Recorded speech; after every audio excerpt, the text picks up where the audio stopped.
I'm the president of Polsoc Society. Hi, I'm Aditi and I'm an editorial team member for Incite. And today we are interviewing Saskia for the role of president of the Students' Union. Hi, Saskia. Hello. We're so excited to be interviewing you today. Thank you for having me. How's your campaign going so far? Yeah, it's going good. Feeling a bit tired, but just going to keep up the energy. Yeah. I'm really enjoying it, so that's the main thing, I think. Okay, cool. So for the first question, Yeah. we have a quote from the Students' Union booklet about the president role. Yeah. Leading the union involves having a vision. And what's your vision for the Students' Union?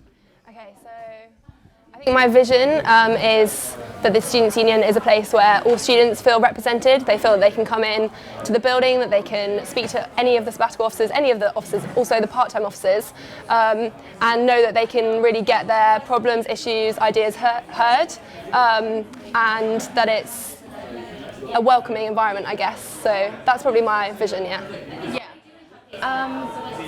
You briefly mentioned leadership skills on your manifesto. What would you say is your leadership style? So I think leadership skills is something that I've really worked on over the past few years. So I think being president of the Surrey Dance Squad was my first sort of taste of leadership. And I think definitely leading a team, also choreographing, is something that really gave me the skills of how to lead, like how to be organised, time management, making sure that everyone knows where they're supposed to be. I think that my leadership style is very much team focused, so I want to make sure that the team understands me, understands how I work, and that we sort of find like a mutual understanding. And yeah, I think I'm just hopefully like a fun, friendly person that people are happy to be led by. Yeah. Do you think your leadership style has evolved from when you first started and from where you are now? Yeah, I think definitely. I think I've learned skills from being president of Dance Squad to being a part-time zone member was like a good step. Yeah. And then I think up to being a VP was like a further step. And I think definitely leading my zone this year, they've been so great. It's been a really exciting opportunity to understand how different people work, how different people's ideas can really like come to life, and so yeah. Yeah. Okay. So you were VP Community last year and you ran in the election. So in regards to your manifesto from last year, can you talk us through it, and do you think you've achieved all of your manifesto points? So if we could just show the audience her manifesto from last year. Okay, yeah, so yes, I'm currently the VP Community, about halfway through my year. Yeah. In the first week after Freshers Week, I ran a personal safety campaign called Safer at Surrey, where we had self-defence workshops, we had a Q&A with the police, I gave out lots of flyers, we even had the citrus night was themed like cops and robbers, just to like make it a bit more fun and friendly. Yeah. And I had really good feedback from that. I definitely hope it's something that the sabbatical officers will take forward next year. We also, the first things I did was get charges put into Rubik's, so that when students are on a night out, if their phone dies, if their friends have all left without them, they can charge their phone so they don't have to walk home without a phone.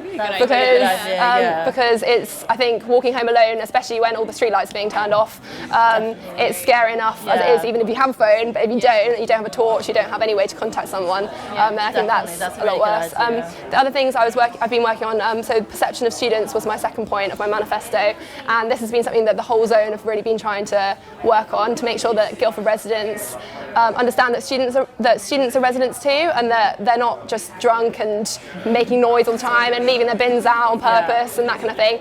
And so I think a project that I've been working on this year is the community rep scheme. So it wasn't part of my manifesto, but it's something that Maisie, a zone member from the previous community zone, she came up with this idea of running a community rep scheme, which is basically where we have student volunteers out in the community, and they live in like the streets surrounding the university, and they are sort of the first port of call, but also a positive student representative of the University of the Students' Union. So this year I've really taken Maisie's scheme and ran with it. So last year they had 5 volunteers. This year I've got 11, and it's being really well received by the community. We're going to be having an official launch co-hosted with the Mayor of Guildford at the Guildhall. So that would be really good, and that's going well, and it seems to be making a good impact. My final point in my manifesto was about community spirit and really making sure that the university comes together as a community. And I think I've been working on that mostly surrounding varsity. So varsity's coming up this year. We've got new opponents. Should be really exciting, and I really wanted to make sure that all of the university feels welcome there, not just the sports teams. So we're going to be having like a pep rally event on the Monday before varsity.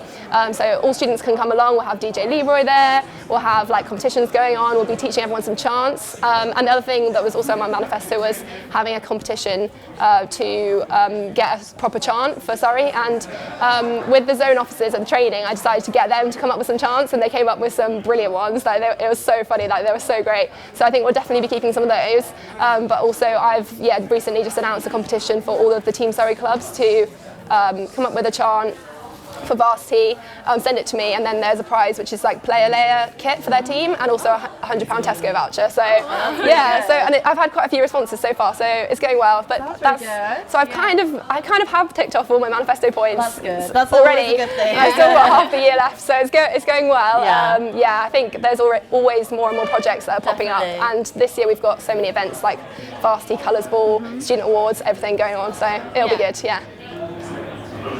So turning to your current manifesto, you talk about the experience and the skills that you've gained from this year. Can you give us an example? I know you already talked about this a bit, but like just an example of something you've achieved or really learned from this year. So something, I think one of my most recent biggest achievements this year was probably, as I mentioned briefly, the streetlights in Guildford have all been, the Surrey County Council have been turning them off between midnight and 5 in the morning, which straight away, as soon as I heard about this, I wrote in to the council and said, this is not good enough, it's not safe for our students. I went and attended a Residents Association meeting with Alex, president. She came with me as well, and we went and there were some councillors there, and we really raised our voices and made sure they understood the problems. We then went and met with a Surrey County councillor and told her which streets we felt urgently needed to be kept on. So the ones that are really densely populated with students, like Guildford Park Avenue, where I think 83% of the houses there are students. And we just said that, look, our library's 24/7, we have a nightclub, students go out, and also some students are working in the hospital doing night shifts. And so they took the streets away, and it all went a bit quiet, and they said there was going to be an appeal process, and that it was going to be over Christmas, and we were all like, the students aren't going to be here. But I went to a meeting this week with the guy who's in charge of lighting of streetlights, that's his job, and he presented me with this big map of all the streetlights and all the ones that we'd asked for, he said that are going to be kept on, and he's also asked me to let him know of any other streets that we think should be kept on. So we're going to be collecting some data and trying to find out, because I was so pleased when I saw that they'd actually taken us seriously, and he's keen to give us some more, give us a bit more leeway with other streets that we want kept on as well. So that was definitely a big success. It must be so nice to see the tangible results of something that you've absolutely done. I love it. It's great. I think it's part of why I love the job so much, because you really can make a big difference. It's great. And on the flip side of that, do you think there's an example of something that you regret, or something that you would do differently this year?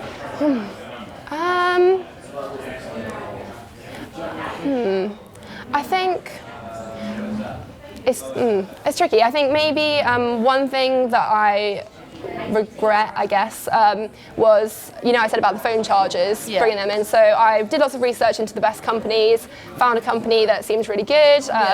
We paid a considerable amount of money for these, and they said it was going to be, under guarantee and all of this, and that we could have, they'd keep them, they'd check up on them and everything if there was any problems. But then it turned out that, so they put the chargers in, and it turned out that they were actually a bit faulty, they're not in an unsafe way, but there's supposed to be 8 ports, but one of them isn't connected or something. So then we sent back an email and sort of said, look, you sent us this, but it's faulty, and they basically just didn't ever reply. They just disappeared off the face of the planet.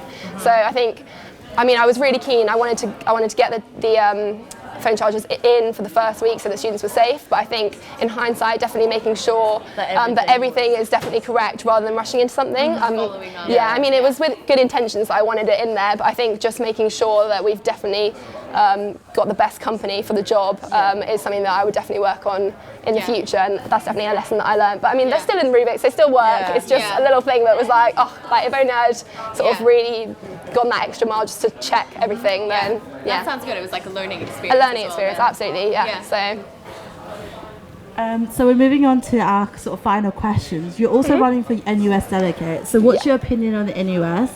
And do you think it is an effective organisation? Okay, so that's a very interesting question. So as being the VP community this year, I've been to a lot of training with the NUS, especially at the start of the year, but I've been to a few like extra courses like Women in Leadership Conference over the year, and my personal experience with NUS has not been good. I was very underwhelmed by their training. It was very badly organised. I would turn up to the session at 9 a.m. and the rest of the group wouldn't turn up until 9:45, and no one would even say anything. They'd just be like, oh well, we'll just skip out this section of the training, and I'm sat there like, well, I've been here for 45 minutes. And I just felt that the NUS officers personally weren't very inspirational. They really, I was sat there listening to Malia and Shelley, and I just remember thinking, like, Alex, president of the RSU, could do a better job. And we were asking them questions, and they were just not giving us an answer back.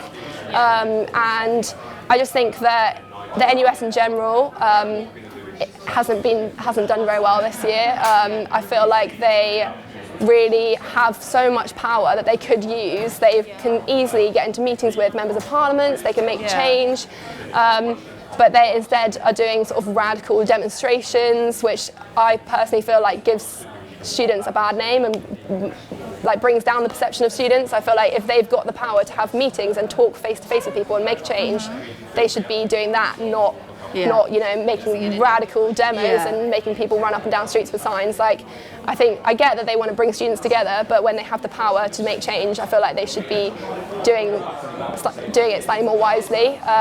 But I mean, in terms of the NUS in general, I think it's good to be in the conversation. I would say that we'd need to ask the students what they think, but I think another problem is that if you go on the NUS website, the whole front page is NUS extra card. And that's what students think it is. Like, they don't, because that's what they say. We're going to have to wrap up Oh, here. okay. But thank you so much for letting us talk to you. No, thank you for having me. We've gained a really good insight. Sorry, I was talking so much. Yeah, no, it's fine. It was really good. So make sure to follow up with our other interviews with the description box. It's got all the videos with all the other presidents and the union chairs. And make sure to subscribe to StagTV and follow us on Facebook on our Politics Society page and the Incite page. Thank you so much. Thanks, Saskia. Thank you. Thanks, guys.